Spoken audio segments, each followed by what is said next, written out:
No deal. Yamas! Hello, everybody. Welcome. As always, if you can't hear me, please let me know in the comments below. I have a tendency to not be heard and then go on for a while, and then everybody says, hey, we can't hear you. So if you can't hear me, just let us know. Thank you for joining in. Thank you for everybody who is watching us on this wonderful Friday afternoon, TGIF. We have a very special treat. We've got Josh Burns over here, one of Zenescope's fantastic artists, one that we are just phenomenally, we are blessed to work with, very fortunate. So Josh, if you are ready, I will bring you on. All right, thumbs up means we're good to go. How you doing, sir? Pretty good. Can you hear me okay? Oh, yes, I hear you nice and clear. Okay. I couldn't find the earbuds I had last time. Oh, no problem. I just did a mad scurry around the studio. I was looking for like earbuds. We got to go. So yeah. Another time. I do have an electric heater going down here. If it's too loud, let me know. Oh, no, you sound fantastic. You're coming through fine. Probably much better than I am in this faux cubicle. But I like, if you don't mind, is that a Frank Frazetta in the background? The one hanging on the wall, that's a Yoshitaka Amano my wife got me. Oh, okay. It's very cool. I'm one of those artists that set my paintings on the ground. My wife got me this Frazetta. This actually is Frazetta. Whoa, that's cool. We have a dog named Bear, so she got me that. Nice. So, Frazetta's definitely cool, but I do like, what did you say the name was of the one behind you? Yoshitaka Amano. All right. I'll definitely check that out because that looks awesome. That's Vampire Hunter D. Oh, okay, cool. Yeah. Are you a big anime fan yourself? Used to be. Yeah. It's what got me started. Oh, fantastic. Well, excellent transition. Now we can just jump right in. What's that? I said, that's a fantastic transition because then we can just go right into that one question. What influenced you growing up? What kind of got you into the game? I always liked drawing. You're familiar with the old Dungeons and Dragons, the TSR? Well, yeah, of course. Yeah, that's what really got me started. My brother, he was older than me, probably 7 years, and he liked to play that. And of course, we wanted to hang out with older brother. So I got into that, and I was drawing like the kobolds and the werewolves and stuff like that. And, it wasn't until high school that I got into comics. Gotcha. And what was one of like the first comics? Like what kind of you were like, oh my gosh, what is this? Like what was the comic that did you? Jim Lee's Wildcats. Okay, cool. Yeah. Yeah, I collected the old Marvel stuff. Some of them, not too many, but it was Image Comics really that I cut my teeth. All right, cool. Yeah. That's awesome. So you were saying, like, obviously, you were drawing, at a young age, doing the Dungeons and Dragons. I love like all of the art books and stuff that, some of these games and other worlds come out with. Did you always know that you wanted to be like an artist? Like when did that kind of pleasure of drawing turn into a career decision? I was working in automotive a lot. I had factory jobs most of my life. Okay. I've done janitorial where I'd clean arenas where cars were auctioned, and automotive jobs, working on cars, cleaning cars, detailing cars. And then I was in a factory where we were making credit cards. But that's what really kind of pushed me. It's like, I really want to do, if I'm going to work this hard, I'd rather do something for myself, something I own. And I knew it wouldn't happen overnight. So I was doing art for quite a few years without getting paid. And slowly but surely I got traction, But it didn't really happen until like I moved out of my parents' house. You know what I mean? Where you had to come up with your own money. Yeah, that's awesome. So what was like, you said that you were kind of going like, obviously like you weren't getting paid. Were you just doing it for credit, exposure, that type of thing? Yeah, in a way. Have you ever heard of Dave Raposa? He did the Ninja Turtles, kind of got everybody excited about realistic Ninja Turtles. Okay. okay, when he was doing that, I was like, this is what I'm going to do. If he's getting a lot of traction here, that's what I'm going to do. So I thought, what can I do? And I started doing the Voltron characters. I did 14 of them.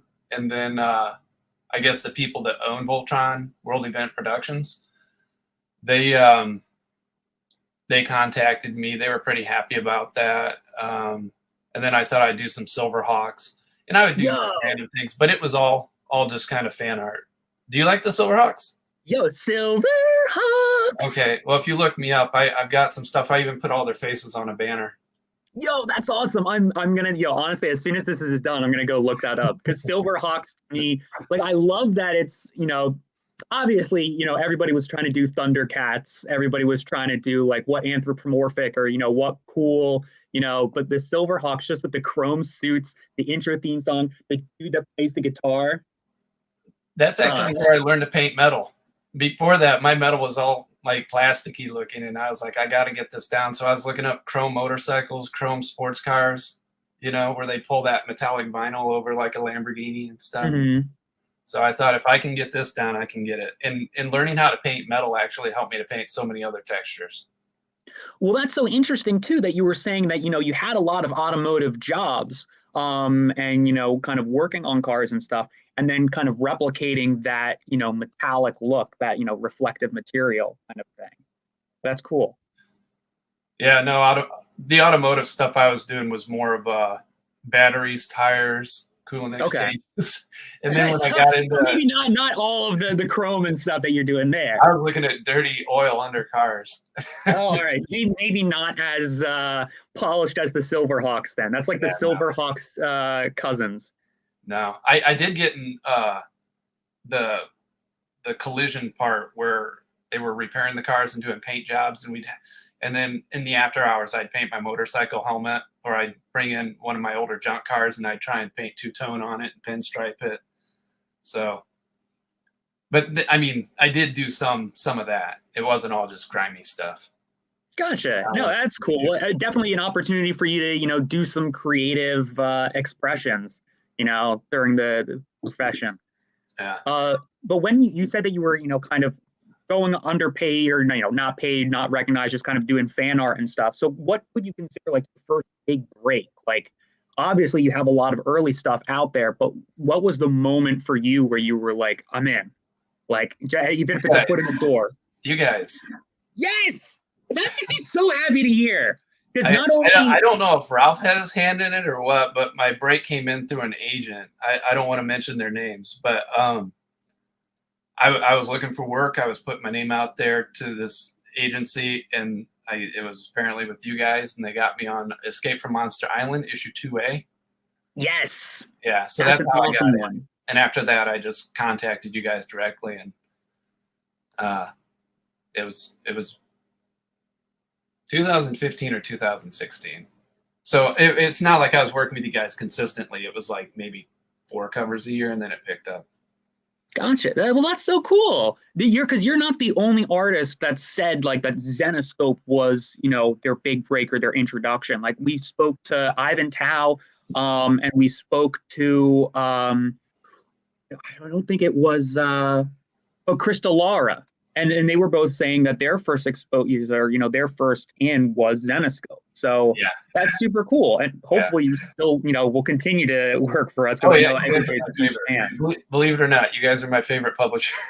Yes. I'm not just saying that. I've worked with other publishers, and you guys always treat me the best. Yo, thanks, man. Well, we'll definitely try to, continue that. I don't want to scare. As long as I'm not the one to scare you away, that's fine. No. But no, we'll keep you as long as we can have you, as long as you want to. Yeah, I appreciate it.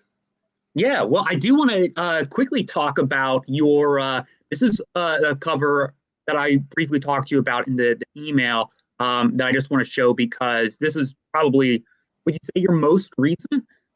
Or is there something that's going to be? I don't know what it's even called. Dave didn't really tell me what the final title was, but it was Gretel, where she's got her hands kind of. Oh, okay. That's what I just did for you guys. I think I submitted that. All right, cool. I'm going to save that one then because I want that to be like that because that is an awesome cover. Yeah, that the whole thing with Frazetta, I've been really trying to study his stuff lately, really trying to focus on the dynamic lighting and where he lights the body. And I know he uses a whole bunch of colors that I don't use, but the whole dramatic lighting, really trying to push the black into the shadows. Because I always wanted to detail everything, and I was too afraid to like let like an arm back here go into black. You know what I mean? I wanted to. Yeah. So I'm learning just to darken it. You know, keep the lighting on the center of the body, which is new for me because I always wanted to light the face. But Frazetta, if you look at his stuff, it's usually this area that's lit. Yeah, and he does so many, like you're right, when you pointed out kind of like going into the darkness, like when they're in a That's a good cave or they're title. into the darkness. I Going into like the that. darkness. Sorry. No, you're good. But no, absolutely. The fact is, it's going into, he's got so much black and so many dark colors. All right, now I do really kind of want to just show it real quick. When I was doing the Voltron and the Silverhawks, I was kind of trying to do that, but then once I started to get more regular work, it was in my head, pop, covers need a pop, they need a pop. And then I stopped and I was like, this isn't really how I paint. I want to get back into something in between fine art but graphic design, something that pops but still has elements of fine art. Because like in fine art, you can have lost edges and soft edges, where in graphic design everything has to be kind of a hard edge. You don't want anything to be blended too much. So I'm trying to get back into that. Like I said, like if there's a body part, or how Jim Lee, when he draws some stuff, he'll have like Batman sort of stepping out of shadows and you can only see his knee. Yeah. His knee coming in, and then maybe one arm coming out from the shadow of his cloak.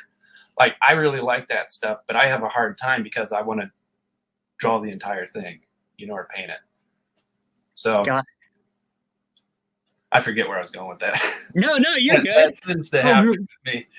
We were talking, well, no, I love the ambition, the fact that even though you don't have to, you want to draw the whole thing. And I think that level of effort and dedication comes through in the final product. Because you could just, be quick about it, just kind of like, hey, what do you need? An arm? Done. But, taking the time to try. And so your process, now you're digital, correct? Mm-hmm. Yeah. And is it almost entirely digital, or do you start like by hand? No, it's all digital. I mean, this is just junk. I'll give you a quick peek. I draw in my mail. No, that's fantastic. It's just kind of like junk. And I don't know. No, that's great.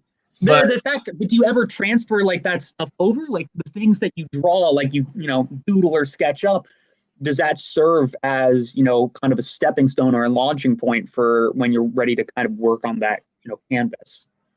No,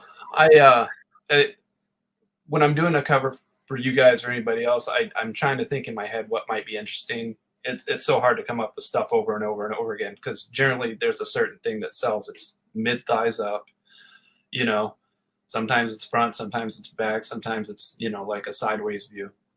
But it really is, because I'm usually given the C covers, it's more of a pinup style versus dramatic. So trying to come up with new poses for that is in itself a challenge. And I've been trying to lean more into what would be your A and B cover style, where the lighting's dramatic and there's a little bit more narrative, or I'm trying to move out of the pinup stuff. No, that's a great way to put it, because normally you're right. Like the A and B will kind of give you a nice taste of what's happening inside the story, like it'll have like the monster, the action, the fighting. But no, I've definitely noticed that, like, yeah, you have your pinup covers, but a lot of them too, like you said, moving into the narrative. I think we got to show the Gretel one now, just because it's fun. Yeah, let me see if I can't bring this up here. Some sketches I recycle. Yeah, I really like that. I was tempted not to put the hands with the magic popping, and I thought, nah, she's got to have it. I mean, it just draws your eye. Oh, well, it's just so cool. But also, like, the darkness that you're talking about. The fact that she's, kind of nice and center frame and full body, too. Like you were saying just, a couple sentences ago, about kind of like thigh up. But this is, a much more like action type of pose. Yeah. when I saw her costume, at first I didn't know if she had leggings or if they were leather pants, and I thought, well, those leggings, I don't know if they could be like knocked out areas or what, but I thought I'll interpret it a little bit different. And I thought, why not put it like a snakeskin print? So I'm like looking at snakeskin, and I'm like did some lines, and I started to move stuff around. I was like, I think it's working. And Yeah, absolutely. so, You know, and then, and you know, I didn't know she really had to have old style boots or new boots, but I like to draw girls with a little bit more of a lift in their step. So I went ahead and put her in those high tops.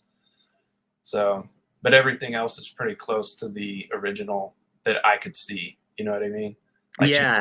the lock around her neck and the vest.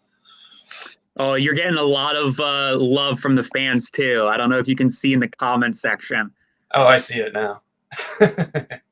Thanks.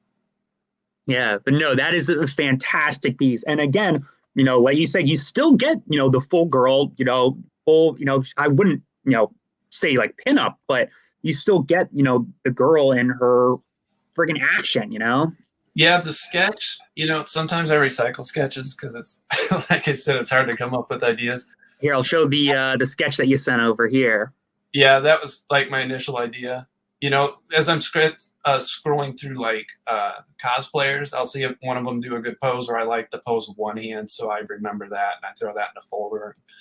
I'll see another hand that I like, and I'll throw that in a folder, and I reference them later. But this one, I thought, you know, this would really work for an action pose. And then I did the traditional one where she's kind of got her hand up. She's just pulling like her wraps off. And there's something about kind of veiling part of the face that creates a little bit of a mystery. You know, that's kind of why I like bring the shadow down a little bit over the forehead. You know, while on the finished piece, you'll see it. Yeah. Yeah. And then, but anyway, so I thought that that'd be interesting, but it is more of a pinup. No, but again, like you're saying, man, you get a story with this, right? It's not just her looking good; it's her, you know, getting ready to kick ass. Yeah, At least that's how I see maybe I it. should have made her snarl a little bit. No, dude, she looks great, and like I said, well, Carol's comment there, the fact that it's you know, her favorite Gretel so far, that's high praise. Oh, thank you. Yeah, Oh, I tried to. Man, you don't know how much effort I put in trying to get the blue right behind her head because I thought it was taking too much attention away. So I had to like gray it out a little, and I was like, oh, that doesn't read right. And I thought, well, maybe I'll put a little bit of more color, at least right by the head, because you know the focus is where you want most of the detail, most of the punchy color. mm-hmm. And I thought, well, Frazetta puts most of the focus under the collarbone, and I thought, what should I do? So I was kind of torn. And I thought, well, I'll light the chest a little bit more than the face. And I think it works. Oh, absolutely, 100%. Absolutely. The framing on this is fantastic, especially because you have the trees in the background kind of creating that initial, you know, yeah, I wanted it center point. Yeah. And then you said it yourself, too, the fact that, you know, she's kind of revealing her face, that's putting her in the center. And then you have her being lit by her own powers, which is awesome. And the powers look great. I do think I'm glad that you put them in. I tell you, painting magic around hands, it's always a weird interpretation. It's like, how do you want to do it? Do you want the hands to be dark with like a white light, or do you want the hands white with like color, you know, coming off of it? You know, right, because there's no rule book for magic hands. Yeah, who's seen it in real life, really? I mean, exactly. So I thought I'll just make her hands have a glow. You know, like, have you ever held your hand up to a light bulb and you can see the light going through it? Yeah. And I thought, well, maybe something like that, and not make it white light, but something almost like an Easter egg pastel color coming off, and then push it into that saturation. You know? Yeah, well, it came out fantastic. Rob here in the comments has a great question. How long does a typical cover for you take start to finish? So you have those initial sketches, and then you have the final product. The ideas for a sketch, I mean, you don't know how an idea is going to come, so I can't really factor that in. You know, sometimes you get an idea, and sometimes you just got to keep waiting till one comes. I mean, you guys give me enough leeway that I don't have to submit sketches right away, so I can just sort of, you know, let it marinate a little. But from the actual when you guys say go, this is a green light. I try and get them done in about a week. Ah, it's impressive. Yeah. I've spent, I have a hard time sitting in front of the computer. I like to get up. I hate sitting in front of the computer for long hours. So some days I only put in like 5 hours, you know, and then some days I can grind and put in 10. But yeah, that's part of the reason why the painting stretches out. But I always try and do just one cover at a time and then move on to the next job. Sometimes I juggle, but I always try and keep it one cover, second cover, third cover. Gotcha. Yeah, no, and I completely understand that, needing to get up. I mean, when you do, I don't know about you, but for me, when I go back to looking at something after having, stepped away and previously been so, consumed by it, I'll find something else or it'll be easier. I can address it quicker or something. Sometimes you completely overlook something, and the next day when you look at it, or even if you flip it, have you ever done that? It's like holding it up in the mirror. Oh, dude, oh my gosh, all your mistakes jump out at you, and you're like, I gotta fix all this stuff. Yeah, there are too many images that I've drawn, like digitally on the computer, and there was like, oh, well, what if he was facing left? Yeah. Okay, no, he's got to face right. Yeah. Not gonna work. So I want to ask a question here. You had sent over the Grim Fairy Tales. This was for when they were doing the Fractured Universe. So this was number 57, which I love, by the way. You definitely captured like the noir, detective kind of aspect of it, especially with all of the, the mise en scène. You got the stone wall, the alley in the background with the fog, the mist. Yeah, I wanted it to be like the shutter blinds look. I can't really put her in a chair because she's standing, but I'd seen some where, they sit in those old wooden chairs. They have like a seat, and then the ceiling fan. I didn't go that far, but I thought, I can at least put the cast shadow, at least on the back wall. I know it's not directly over her. Sometimes you got to use creative license, because if I put the shadow cast over her, in some ways it might not read right. Yeah. Now I can see what you're saying. So how did you come to this? Because I see that. Am I allowed to show the sketches that you sent over? Would that be all right? I guess. I don't have to. You can do anything I wouldn't want you to show. All right. I just want to double check. So I'm just curious because there are a lot of really cool. I mean, all of them are fantastic. But just working quickly. I want to point out I work with a fat brush, because I found that when I detail stuff, I sort of commit to those, and I think it creates too much expectation for people when they see the tight lines. And for me, as I'm painting, I tend to develop it and change things as I go. So I like to keep my sketches loose. So just so people know why I paint loose and not tight, and why things kind of look chunky. Oh, no, but that absolutely makes sense. And especially if you're trying to, gauge and see, what looks best. You don't want to put all that time and effort into it only for them to be like, oh, well, maybe if it was a little bit different. Yeah.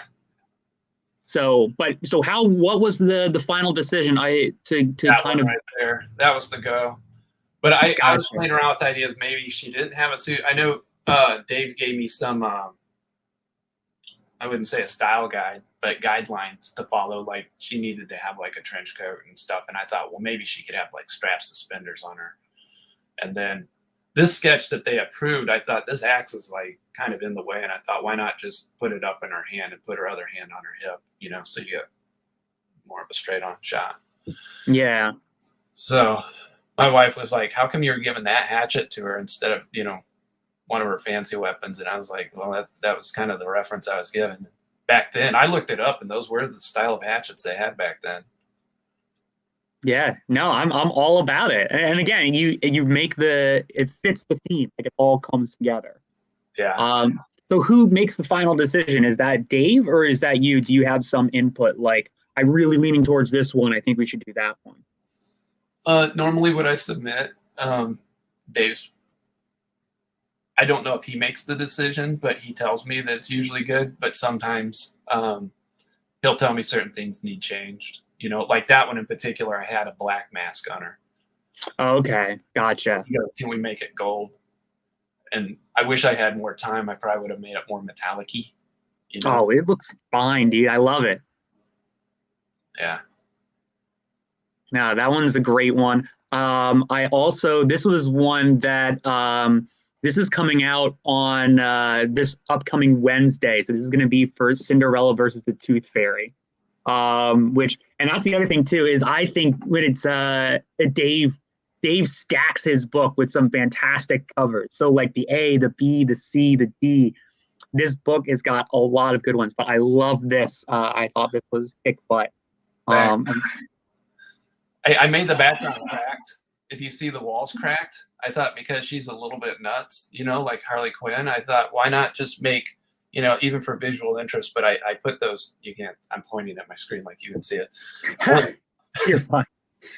I put cracks on the wall to help as like symbolism, because she's, you see that, it kind of helps build the mood that she's not put together in her mind. Yeah. Plus, it's an old castle and stuff like that.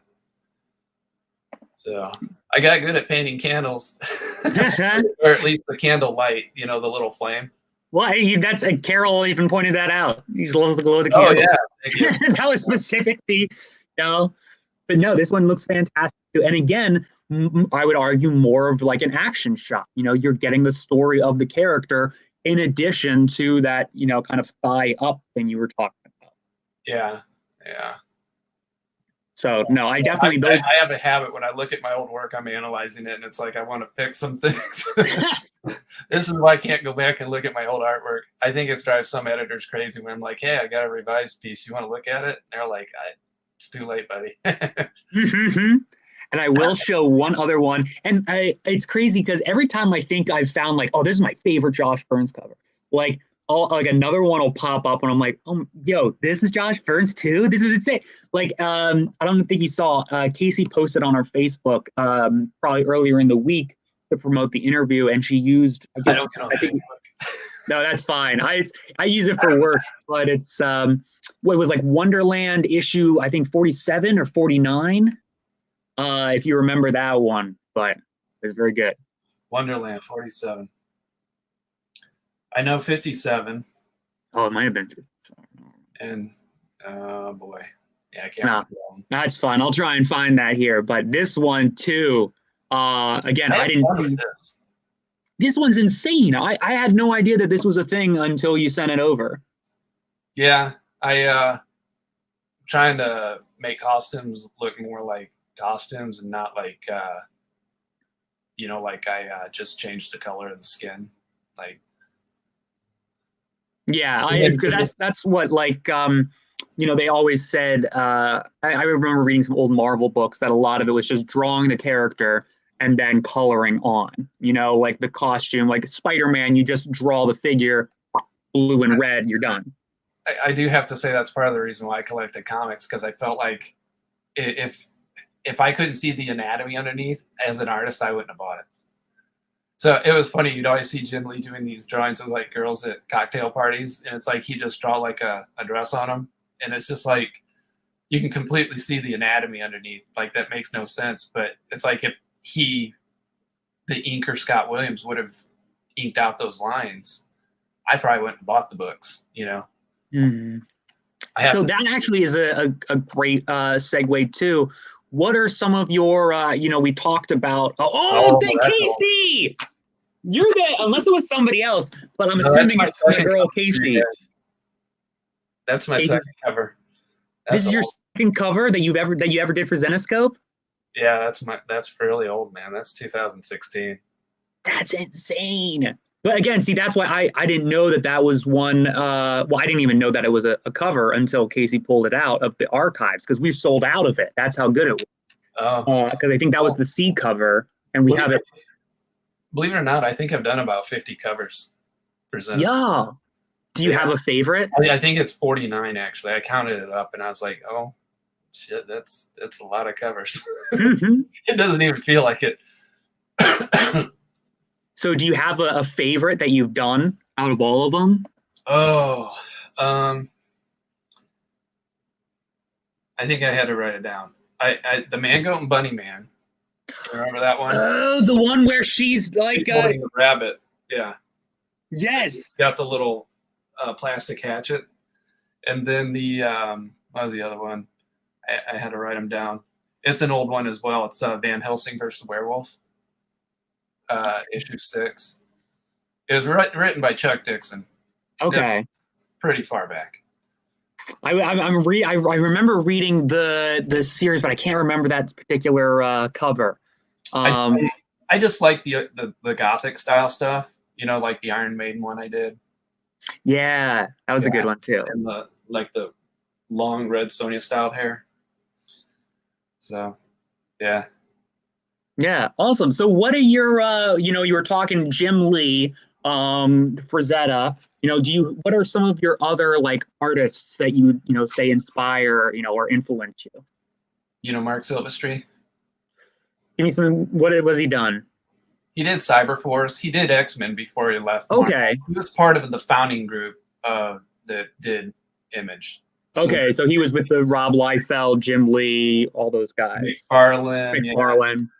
Yeah. But Silvestri, after he did Cyberforce, he moved on to I think it was The Darkness with Jackie Estacado as the main character.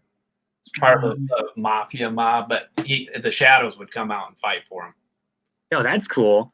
But they were like the things in the shadows that scare you, So like you'd see teeth and eyes coming out. Sometimes it'd be like a snake, or sometimes it'd be a goblin, and they would just eviscerate people. It's kind of bad, but. Oh no, this is cool. Oh, is it not Garth Ennis or Garth Ennis, right? I don't know about that. No, maybe I'm looking at a different Darkness. MARC. It's not MARK. But then Joe Madureira, he did Battle Chasers before he started his Airship Syndicate gaming studio. Are you familiar with Ashley Wood? I can't say that I am. You're giving me some deep cuts too. Hold on a second.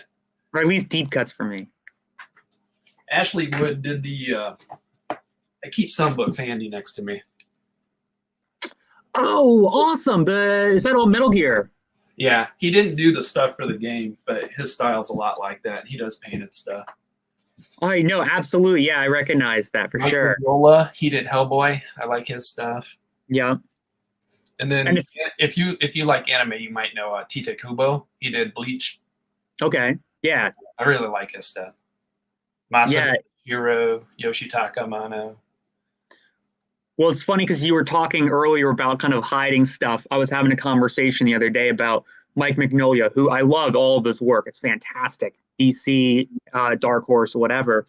But he's notorious for like not drawing feet. So like if you ever see Hellboy on the cover or something, it's always behind, like a rock on top, underneath a mountain of skulls or something like that. I think that was a common thing with the old Image comics. They were like, when in doubt, black it out, or don't be afraid to put stuff behind rocks. Rob Liefeld was notorious for that. Feet aren't that bad. Once you get drawing feet, once you can wrap your mind around the foot, I think it's real easy. Very cool. Yeah. So what, do you have any like modern, well, I guess some of the people that you listed are modern. I do have another question. You said that you were. I got to mention his name, John Buscema. He's really, yeah. Yes, absolutely. Yeah, big influence. Yeah, any of those older, like the early, like the pioneers, it just blows my mind. Like to think Kirby was doing, how many series at once, and he was doing all of it, like everything. Yeah, he was fast too. I heard he could do like 4 pages a day. And one guy said he saw him start at the upper, what would be Kirby's upper right, and he would just literally just work his way down in a matter of like 2 or 3 hours. The page would be penciled. I don't know if he inked it, but no, I think Vince Coletta did a lot of his inking. Who's that? I think I could be wrong, but it was Vince Coletta did some inking for him, but he might have just started doing it himself. I wouldn't be surprised. Yeah. A lot of guys that ink their own stuff won't finish their pencils, by the way. I don't know if you knew that. I did not know that. It's a waste of time to try and, make something tight if you're going to ink it out later. Yeah, absolutely. Okay.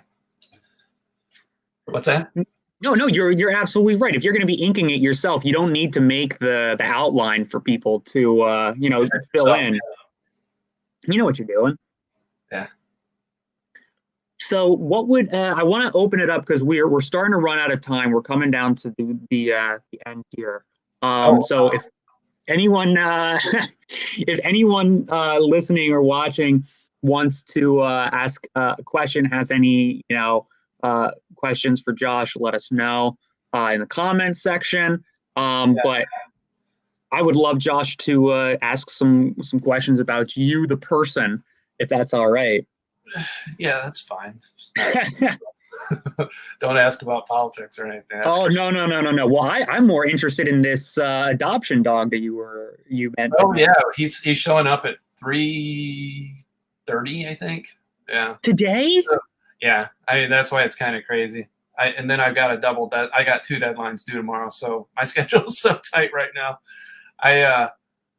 It's just how it is. It's mostly done. But no, we drove up to another small town to get a dog. It's a puppy mix, like a husky, maybe German Shepherd. We're not sure. Mm-hmm. I guess he was shying away from everybody who was looking at him, but when we got there, he really liked us and he got along with our dog, and so now he'll be our second dog. We're gonna stop there, and but yeah, he's showing up, and his name's Ozzy, not like Ozzy. Ozzy, yeah. Oh, I love it. Yeah. Sorry. All right. Bear, which I already mentioned with the Frazetta painting. So. No, that's very cool. Well, I'm excited for you. That should be fun. Well, I mean, I'm sure a puppy's going to be, comes with its fair share of work, but I got a feeling the table legs are going to take it.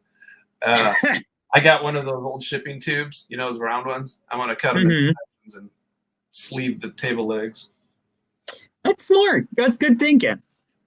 Yeah. All right. Last question I'll ask, and you saw I steal some questions from inside the actor's studio, just because he just got great questions.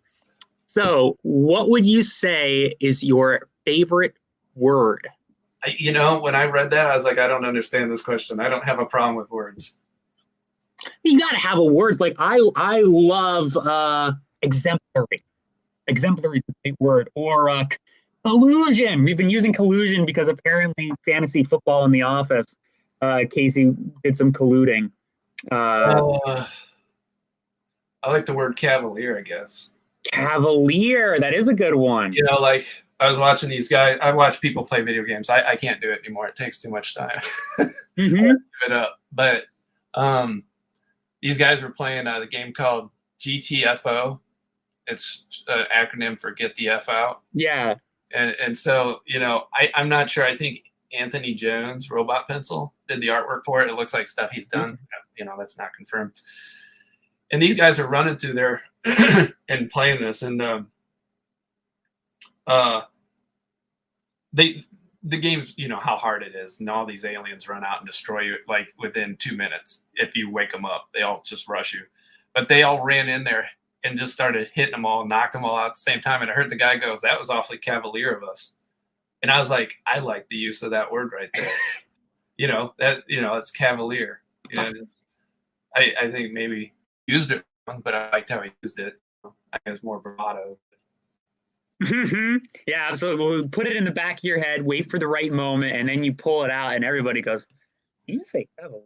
Nah, that's vocabulary. It's like trying to come up with a name for a comic. I came up with something, and my grandpa's name was Eldon. And then when that game Ring of Eldon come out, and it's not Eldon, Eldon is how my grandpa spelled his name.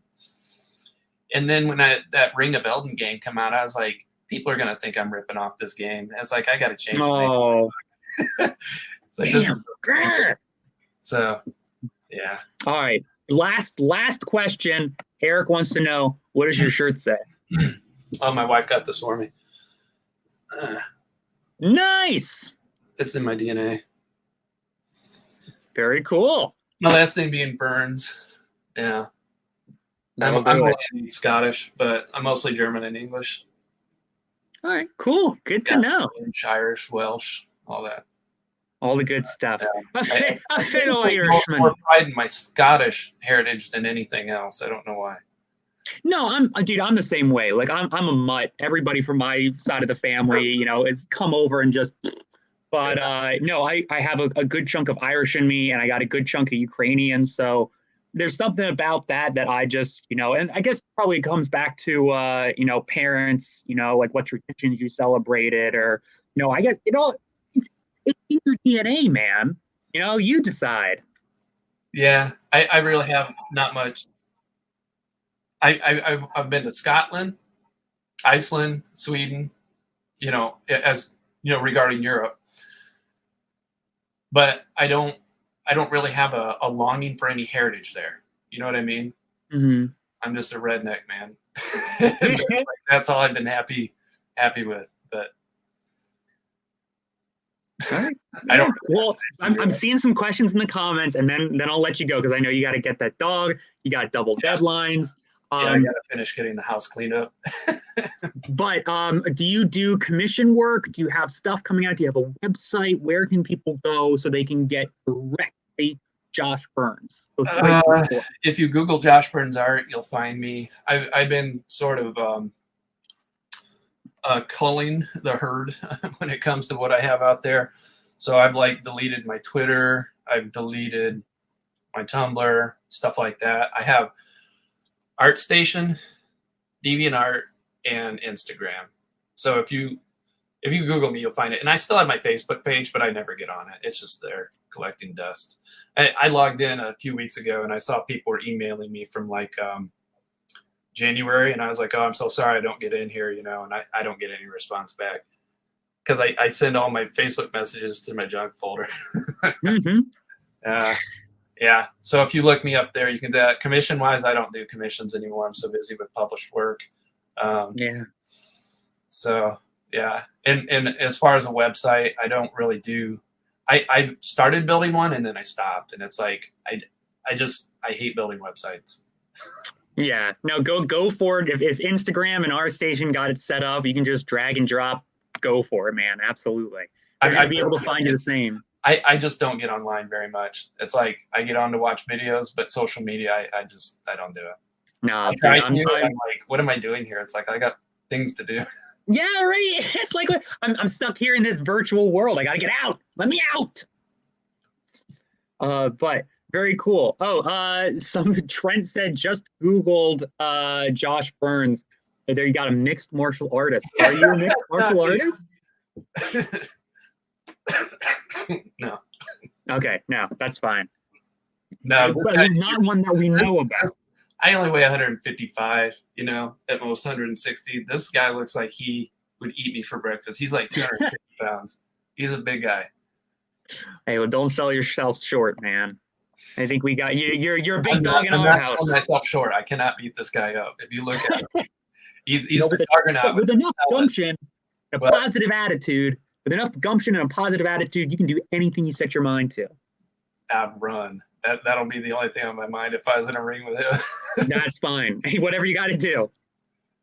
All right. Well, that's going to be all the time that we got today, Josh. Like I said, I'll let you go. You got your dog, your bundle of joy that's coming home.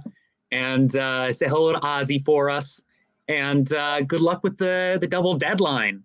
Oh, yeah. It's a connecting cover for the 616 Comics. They're a retailer. Okay, cool. Great people. I love working with them. Hell yeah. Well, we're looking forward to it. We'll see it when it comes out. Thank you so much for taking the time. Like I said, I know you're busy. You got stuff on your plate, but myself and all of the fans sincerely appreciate you taking the time to come in and talk to us and share some. Yeah, no, it's fun, man. No, thank you very much. I can't believe how quick the time went by. Right. Yeah. Time goes by having fun, man. Yeah. But we'll let you go. Thank you very much, sir. See you, man.